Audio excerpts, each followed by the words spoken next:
Hello guys, today we're going to continue to discuss about the basic theories of Chinese medicine.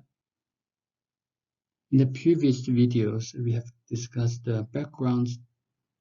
We have already gave you the general discussion on the backgrounds of Chinese medicine and the relationship between what's the nature of Chinese medicine theories or what's the nature of Chinese medicine itself. It is related to medical science, study on human health and diseases, and it also includes many different knowledges in the other fields. So these knowledges are some are from the classics, and also there's one especially for the military science. We have many examples in our clinical practice, no matter in the diagnosis or in the treatments, especially in the formula, in the prescription, how to structure your herbs, how to structure your acupuncture points. It's very similar to the military science. As a general during the war, how to structure your soldiers. So in order to win a war, the general is very important. How to structure the soldiers. So if you are interested in the examples how to apply these theories in our clinical practice, or can you show me other examples in our reality? We actually using Chinese medicine theories on our health or on our social matters. Then you can have a look at the YouTube video. In my channel, the video 110 to 112, those are some of the examples on military science and Chinese medicine. So as you can see from the video online, so we're not going to spend many times again here to discuss again. So if you are interested in, you can have a look there. Today we're going to continue to talk about the development of the theories, the establishment of the theories. Some of the information we mentioned here, we actually have already mentioned in the history. When we discuss the history, we actually speak more in details about the establishments of the theories. Here we just give you some milestones, and then we figure out the milestones, and then you will have a more clear understanding of the development of Chinese medicine. So the first one, the first milestone in Chinese medicine theories is the four classics. Four classics includes Huangdi Neijing, which was written about 475 BC to 207 BC, Nanjing, 神农本草经, 伤寒杂病论. So as you can see from the dates I write there, it's actually ranged from 475 BC to 219 AD. It's roughly about 700 years. That period. The four classics also indicated that Chinese medicine is a milestone in the theories. It's also a milestone in the nature of Chinese medicine. As we said in the history, some confusions there. The medical, especially for traditional medicine, the old medicine, they always confuse from the witchcraft and the medical. Same as Chinese medicine. Chinese medicine in the past, we also have a lot of spiritual stuff in Chinese medicine. So thus the development of the science is also the development of the human knowledge, the human experience. That's the process in the history. No one can skip the process because that's how we develop. Same as our human being, from a baby, from infant to toddlers to adults to elders. You can't skip one process. You can't skip says I don't want to be toddlers. I want to from I want to develop. I want to grow from the baby to an adult directly. That's impossible. That's the nature, the law of the nature, same as the development of Chinese medicine theories from the experience accumulation to the witchcraft. And at this period, we actually mix the medical and witchcraft. And then why I said the four classics is very important and also milestone in Chinese medicine. The reason is the four classic these four books, especially in 黄帝内经 and 伤寒杂病论 as well, they all mentioned that they they wrote clearly, indicate us clearly that we should separate spiritual issues and the medical science. In order to develop the medical science, we have to separate. We have to separate the witchcraft and the medical science. So as you can see from 黄帝内经 nowadays, you can see all these four classics. We still have the books. We also still learn from the books, these classics. You can see from there that in these books, we all discuss about the medical science.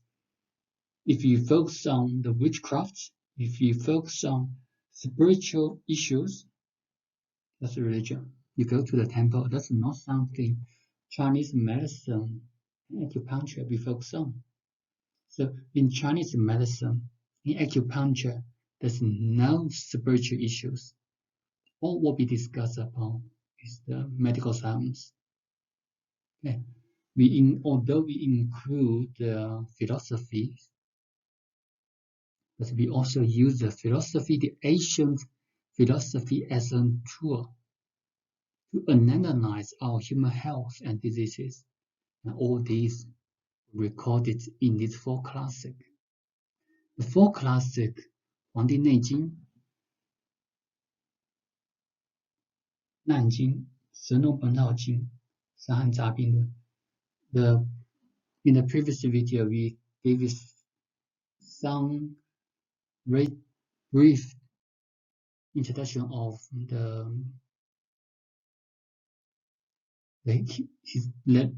legends of Chinese culture.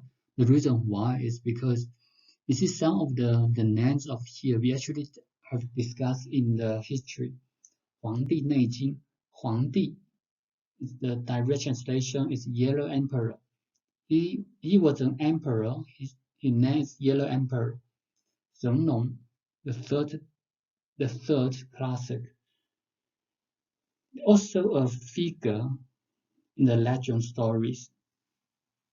And these are not a real human being. The reason why is when we uploaded the history, or if you still remember the discussion we mentioned in the history, you will realize that we said the Huangdi was born in next to a river, and he got the surname of Si, which is from the name after the river. That the Huangdi got 4 faces and a dragon body. He in charge of the thunder, the rains, the storms. So as you can see from the legend, the legends of Huang Di is actually a figure. He's not a human being. But why we named after Huang Di this book? Or Shen Long. Shen Long, this information we're going to discuss more in detail in the history, so we just give it more brief understanding here. Shen Long. Shen Long also not a human being. Shen Long got a human body and buffalo horns on the head. So as you can see from here, these are all figures in the Asian legends. When we name after the books named after these names, you will know that the author is not the Yellow Emperor or Shen Long himself. It's just a figure, something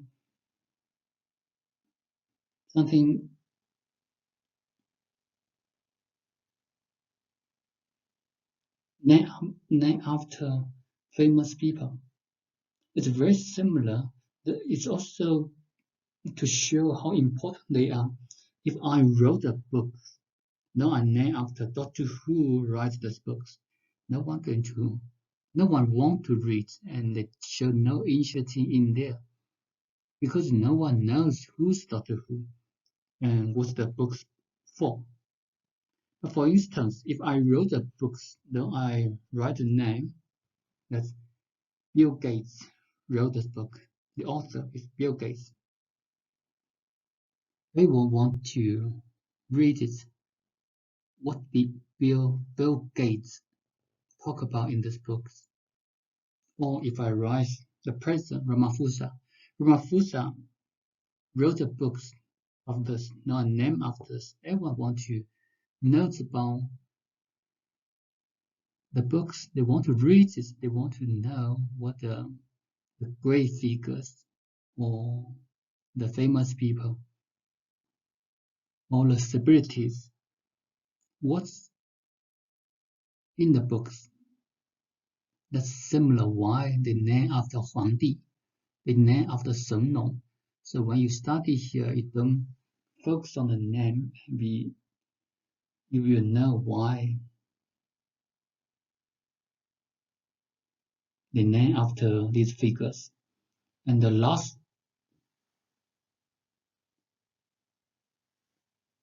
classic, 伤寒杂病论, this book was the only one with the actual author.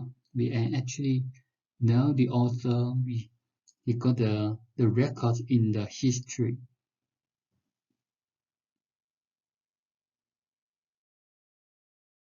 So the first one, 黄帝内经. 黄帝内经 has 132 articles.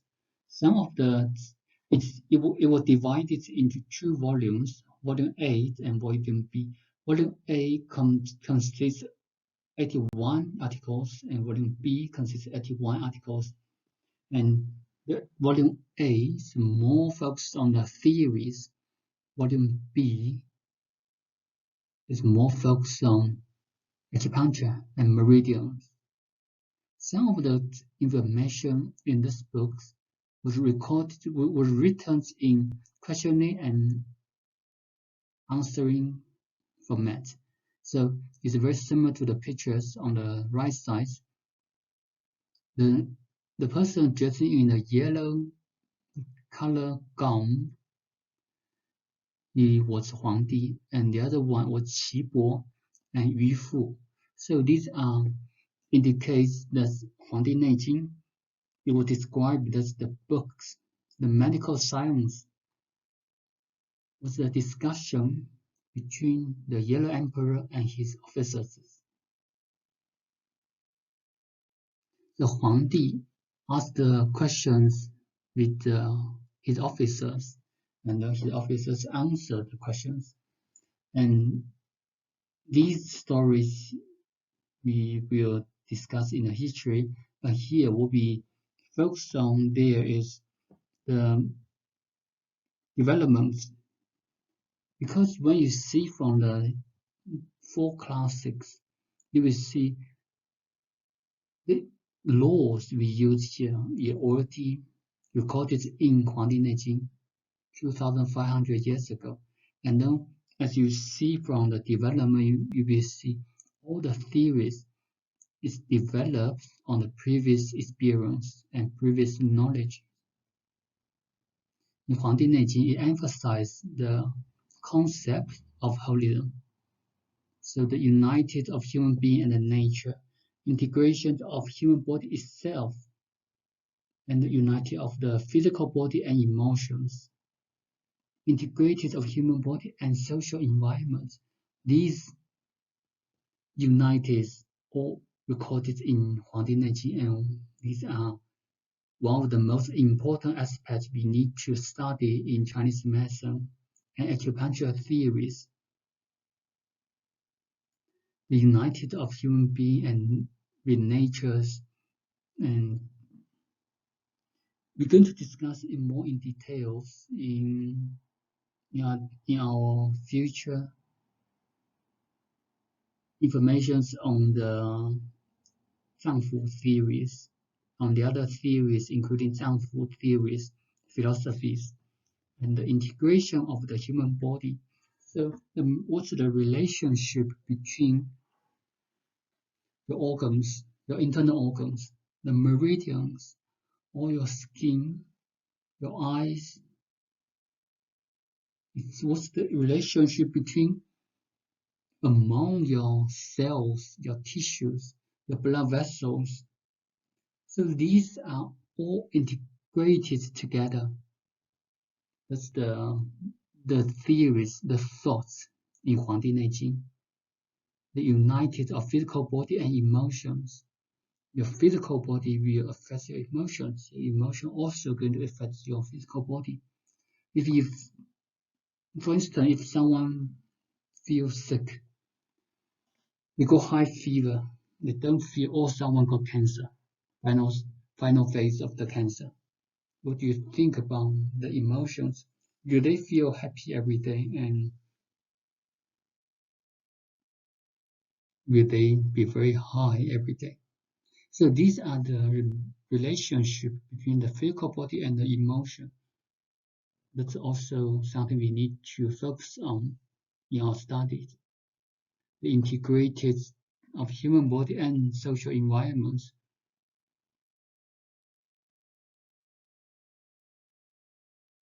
There's one example there from the human body and the social environments.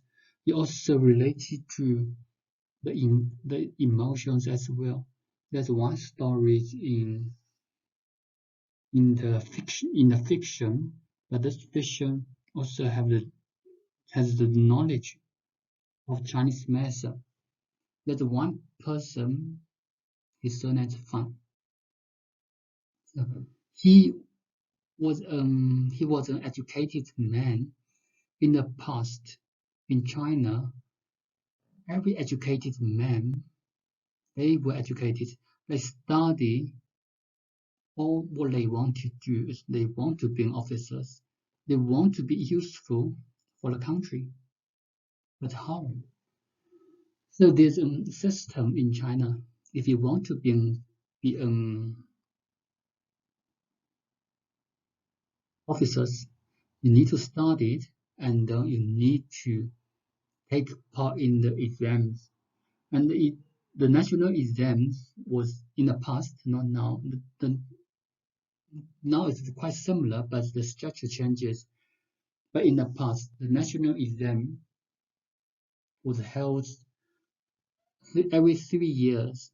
So if you fail this year, the next year you're going to wait for another 3 years.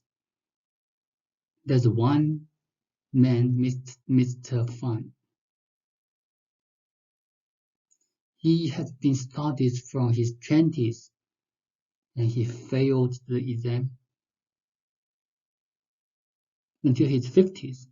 So he has taken part in the exam for 30 years, and he failed. In this situation, you will see how did he feel It's very similar to our situation now. Now you study at UJ in your 20s. For instance, if you could not graduate, you keep studying until your 50s, you're still at UJ. How do you feel? And you feel you are useless for the society as well. But you have no choice because that's the only way you can survive or you can be useful for the society. So this kinds of situation, and the story didn't end here.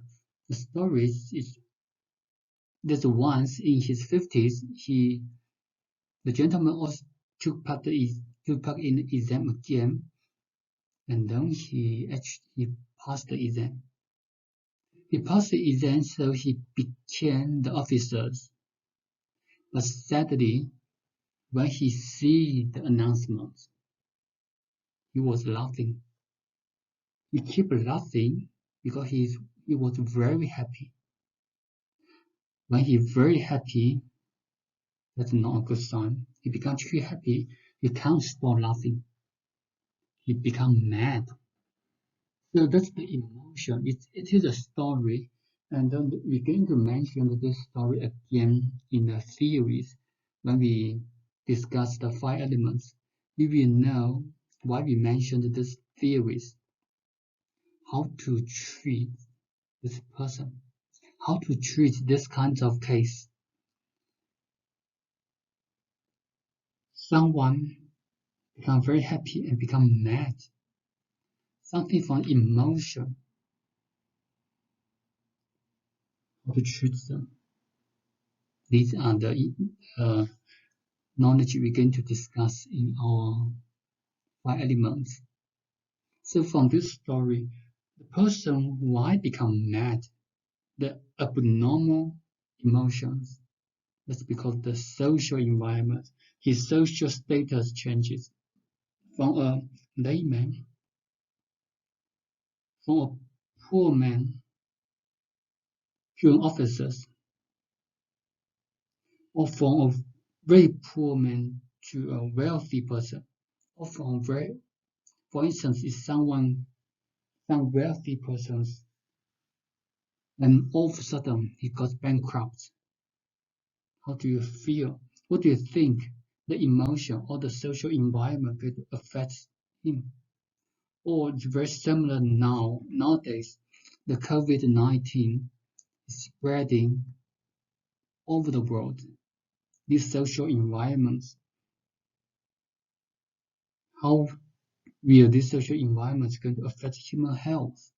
For instance, in African countries, if COVID-19 got severe outbreak, or similar to the situation in Europe or in USA now, in African countries, what will happen in African countries? We don't have enough food supply, especially for other countries, North Africa. We don't have enough food supply. We don't have enough hygiene. We don't have enough ICU wards. You see, these social environments going to affect our human body as our human health as well. So when we see patients, we also need to consider all these four aspects. Emphasize 脏腑 organs and meridians. These we're going to discuss in details, and also these are the main information we're going to study from 黄帝内经. These are quite important in our practice. Yin and Yang theories, five element theories, we apply in Chinese medicine. So these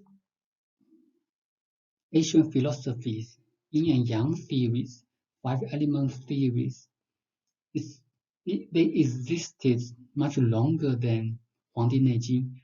It was used to analyze in the culture, in the environment. But when we integrate, we use these theories as a tool in Chinese medicine. 黄帝内经was the first books recorded clearly. We're going to use, and it shows us how to use these theories to keep health. So in 黄帝内经 in chapter 1, volume 8, chapter 1, it talks about how to be longevity, how to keep health. Huangdi asks his officers, Qibo, he says, this in the past, in the old times, people can easily live over 100. They still be flexible, they're still very healthy. Why? Now at 黄帝内经, at that period, the Huangdi's period, is why people now, we only live to much less than 100, and even over 50, we feel tired, we feel old after 50s. So Qibo answers this, answers Huangdi how to keep healthy, how to maintain health. And Qibo also answers why the people in the past can live much longer and healthier than we are now. Qibo said they adapt to yin and yang. That's a very simple question. Very simple answers. How to keep healthy, how to be longevity. The answer is very simple. You need to adapt to the yin and yang of the nature. If you can adapt to them, you can be healthy. But how to adapt to them is what we're going to study.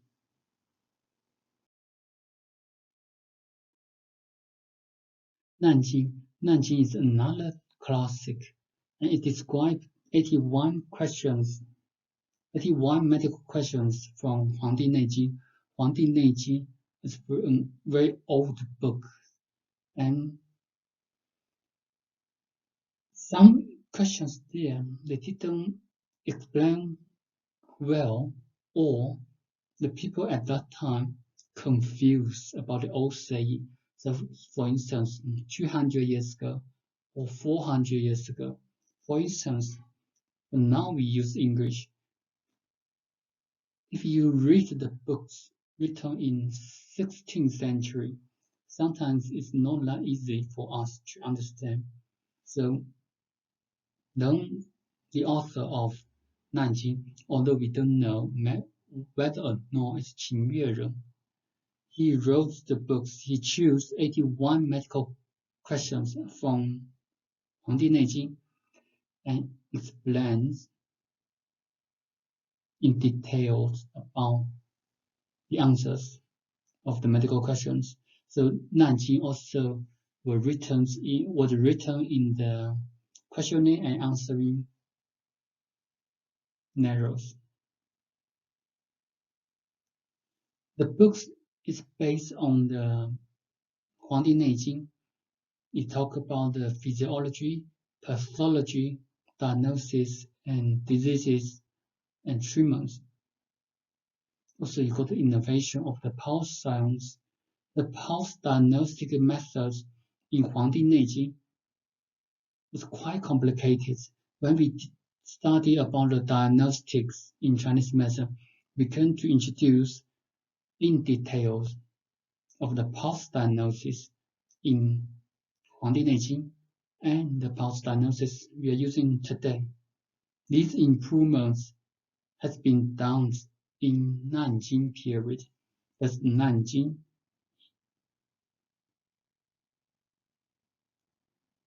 He pointed out that we need to simplify the pulse diagnosis method, and he also explained why and how. So that's the method we are using today. The third classic, 神农本草经. 神农本草经 is the first monograph on materia medica. So it's the first monograph on medicines. In 神农本草经, it goes 365 herbs. That's imitates to the days of the year.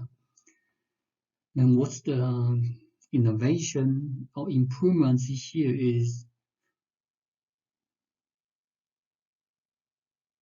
of these 365 herbs, the author, they put them in different grades. The classification methods in 神农本草经 is quite advanced at that time, and it's the first classification method in Chinese medicine. Actually, they put, because if you put 365 stuff together, it becomes quite complicated, and you can't find the stuff you need. So they think about the method, how to group them. They use 3 grades methods: the upper grade, the medium grade, and the lower grade. So these 3 grades methods was invented from 神农本草经, and also from 神农本草经. In this book, it recorded that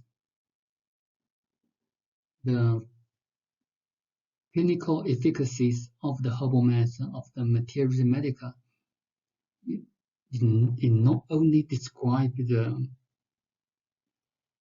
function, you also have the pharmacological theories.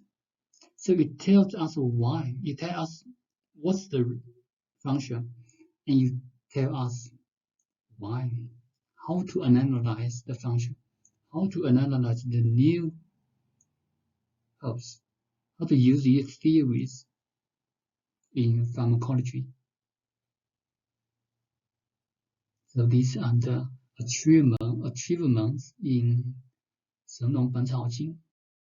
The last 4 classic, 张仲景 from 伤寒杂病论 from 张仲景. The theories, the diagnosis treatments based on syndrome differentiation was established. So as we study more, you will know this syndrome differentiations is very important. Sometimes they translate to syndrome differentiations or pattern differentiations. No matter how they translate, this is one of the most important differentiation methods we use in Chinese medicine and acupuncture. All will be treated more based on symptoms or patterns. Where they come from is from 伤寒杂病论. These books were written 1,800 years ago.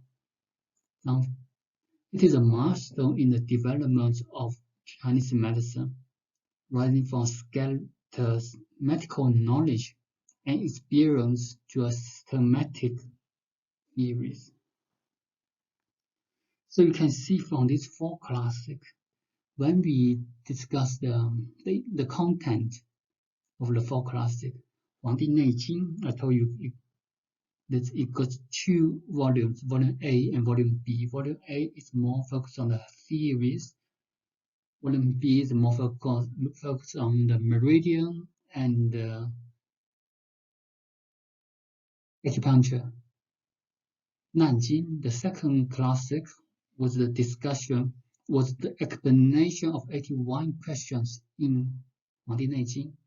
So Nanjing was developed on 黄帝内经.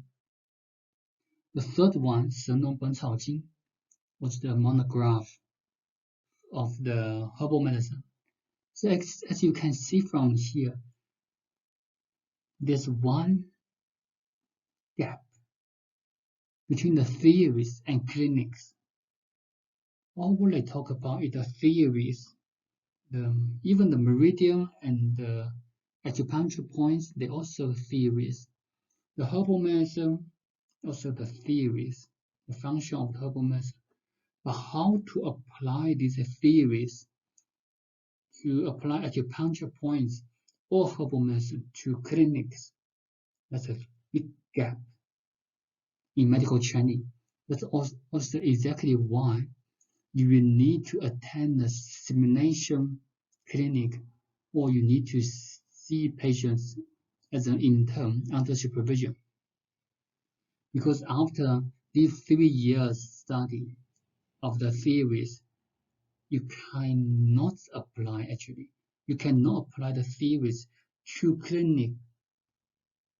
your clinical practice directly. You need to train under supervision of how to apply. But this process, how to apply, same as the development of the Chinese medicine. If we only tell you the theories, we don't show you the examples how to apply, it's very difficult to understand or to perform, to manage the knowledge well. 伤寒杂病论, this book was the first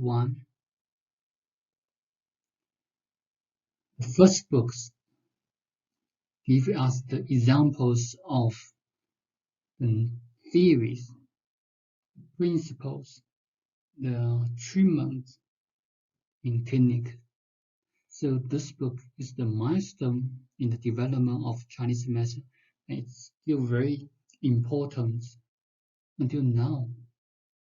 You see, now we actually in the situation of COVID-19.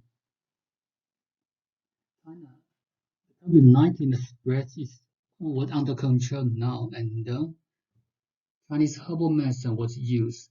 More than 90% of the confirmed cases was used Chinese medicine to treat. And where the formula come from? According to the statement from the Chinese government, the formula they use for COVID-19, they actually recommended 3 formula. The formula was from 伤寒杂病论. It's from this book. We're still using this formula to treat the diseases now. So these are the 4 classics in Chinese medicine and in acupuncture theories.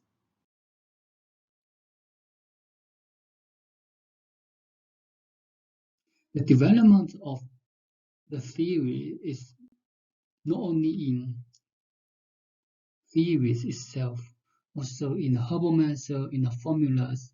When we study the herbal medicine, you will know that herbal medicine also developed from less to more. The formula as well, the prescription. In 黄帝内经, in that book, it recorded 13 prescriptions. In 伤寒杂病论, almost 700 years later, it recorded 269 formula.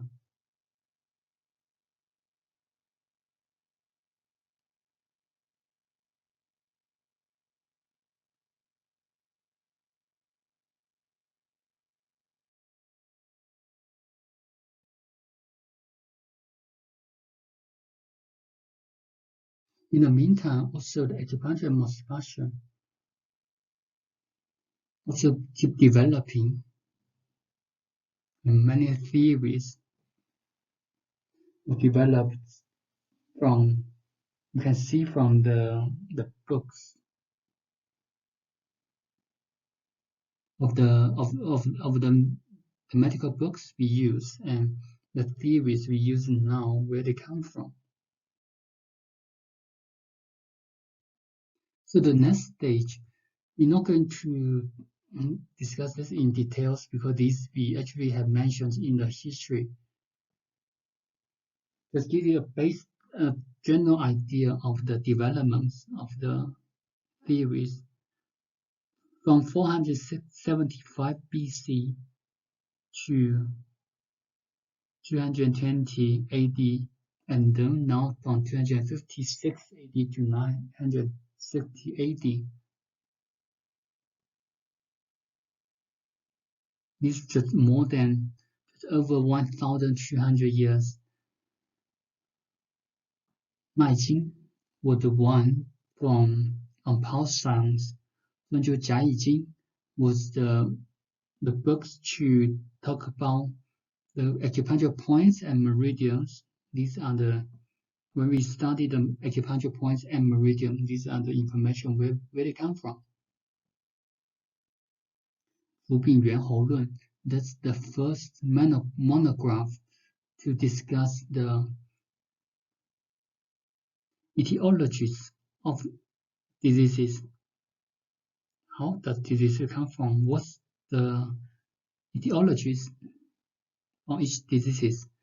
The 服病源候论 were written in this period. 千金药方 and 千金义方 these two comprehensive books recorded a lot of information on the theories, on the formulas. It recorded more than 6,000 formulas, which we're still using today in these books. In the next period, 960 AD to 1368 AD, the one books we're going to mention here is San Yin Fang. San Yin Fang is the direct translation is 3 causes prescriptions. So in this books, he also none books to discuss about the etiology. You're going to discuss in details what's the causes of the diseases, why human becomes sick. So it clarifies in all the causes into 3 aspects. External causes, internal causes, and internal, non-external causes. So that's how they group the causes. The external causes include the 6 exogenous pathogens. Internal causes mostly refer to the emotions, and the non-internal and non-external causes include the other causes such as unhealthy diet, insect bites, animal attacks, or injuries, poisonings, etc.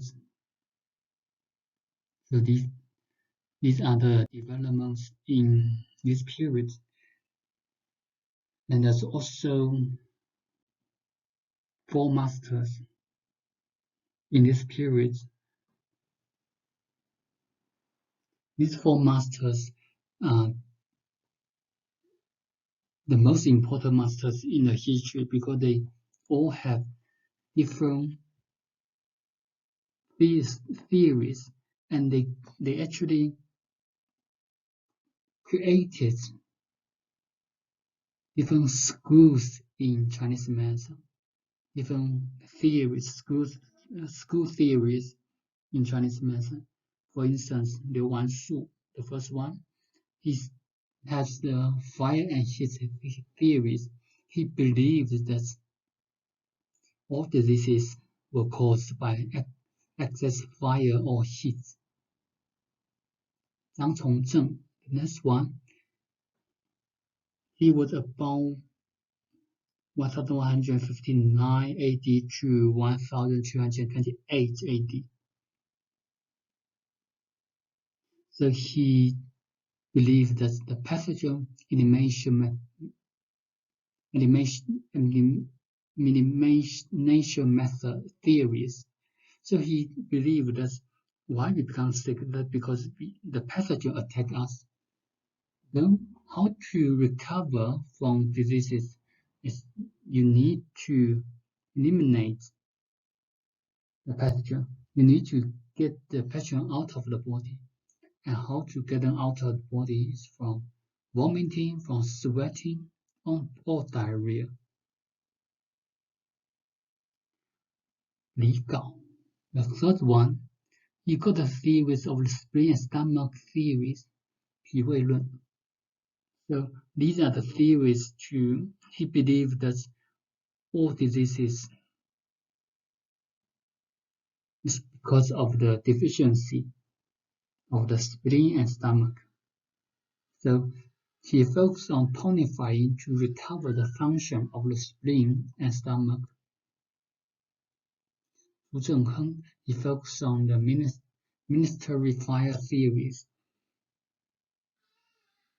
So these theories we're going to introduce more in details when we study the theories. And as you can see, these daughters,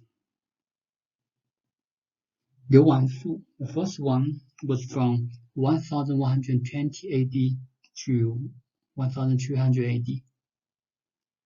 The latest one was 1281 AD to 1358 AD.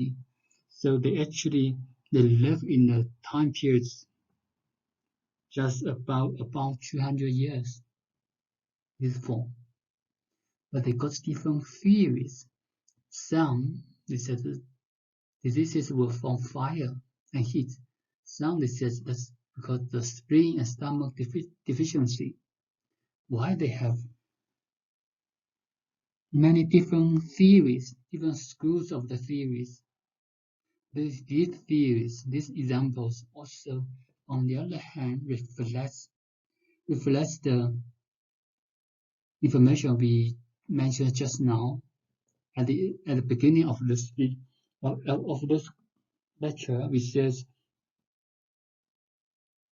the social environment is going to affect the theories. The social environment is going to affect our human health. Why they have different theories? That is because the social environment changes at that time. If you know, if you study some of the Chinese history, you will see from Li Gao's period of the third masters. In his period, he got at that time there were many wars, civil wars in China.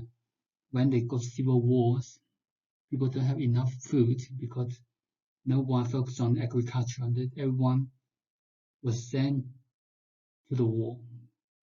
So people were starving. If people were starving, the first organ they're going to affect many diseases will come from spleen and stomach deficiency. That's why he has this theories. So you will see the developments of the medicine, the development of Chinese medicine and even acupuncture. You can't separate from the social environment. You can't separate from the history, where they come from. The next period is 1330 AD to 1911 AD. So these periods are quite closer to us now. We're going to mention three daughters here. The first one is Wu Youxing. Wu Youxing. He realized that the causes, the etiologies of the diseases. So when we mentioned just now the three causes, they group into three, San Yin Fang. This is the external pathogens, the six exogenous pathogens, the wind, the coldness, the heat, all these pathogens, they attack us from the skin and nose. But Wu Youxing, he realized that apart from the six exogenous pathogens, there's another pathogens in the environment. This pathogen is different from those. The reason why is because there's one pathogen. If they affect one person, they're going to affect the others, and the others can affect more people. And what's difference here is these diseases, these people, they will have similar symptoms, and they also not infected from the skin or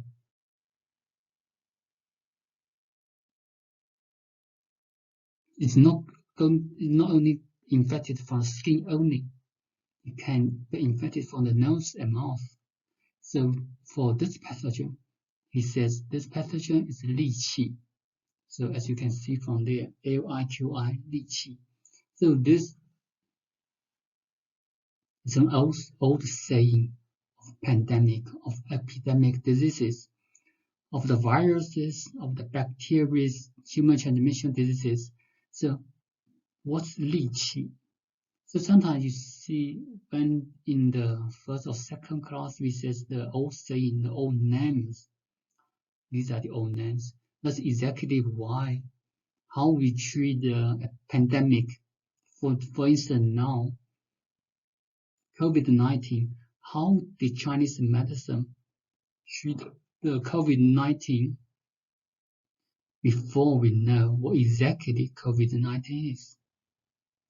Because lychee, this kind of diseases, they got similar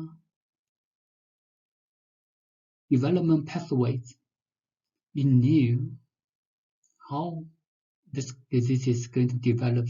That's how we use Chinese herbal medicine to stop the pathway, to stop the human transmission. These theories were from 100 years ago from Wu Youxing.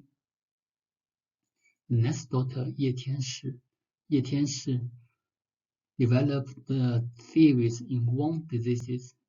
These theories begin to discuss in details in the 4 levels differentiation methods. Wang Qingreng, 一零改错. Wang Qingreng was another very talented daughter. So, as you can see from 黄帝内经 to here, 1911 AD, Chinese medicine has developed for over 2,000 years. And for these 2,000 years, the culture changed a little bit. And generation by generation, we carry on the information from 黄帝内经. We learn from 黄帝内经. Every generation, we repeat the information there. But at this time, until 17th century, 19th century, Dr. Wang Qingreng, he realized that some information in 黄帝内经 is not correct, especially for anatomy. So he wrote another book, 一零改错. The name of the book means the corrections in medical science. So he wants to correct some mistakes and affirm that from this book, he affirms that the memory is in the brain, not in the heart. Here we still have debates in our theories because we want to change the theories of the memory in the heart from the brain. You need to restructure the whole theories. So these we're going to discuss in the Zangfu theories. And also Wang Qingreng, he realized that many diseases is from the cause of diseases is from the blood stasis. So these are the improvements in the Chinese medicine theories. For the Chinese medicine today, in the history, we have shown you some pictures, videos on the developments on the situation of Chinese medicine in China today and globally. So when we study every disciplines, the history, the theories, the diagnostics, or the herbal medicine, or the internal medicine, all disciplines, we always started from the history, although we already mentioned. Then we will pick up some milestones related to this discipline and then we'll show you the development route of the flow. That's because it's very important to understand the theories is not built in one day. The inheritance is very important for Chinese method and acupuncture theories. And all the researches we are doing now must based on the theories and also must based on the nature, the development nature of the subject itself. So we're going to stop here today, and in the next video we're going to discuss more in details about the holism concept and the syndrome differentiation, the general introduction of them. These are the two key aspects in Chinese medicine.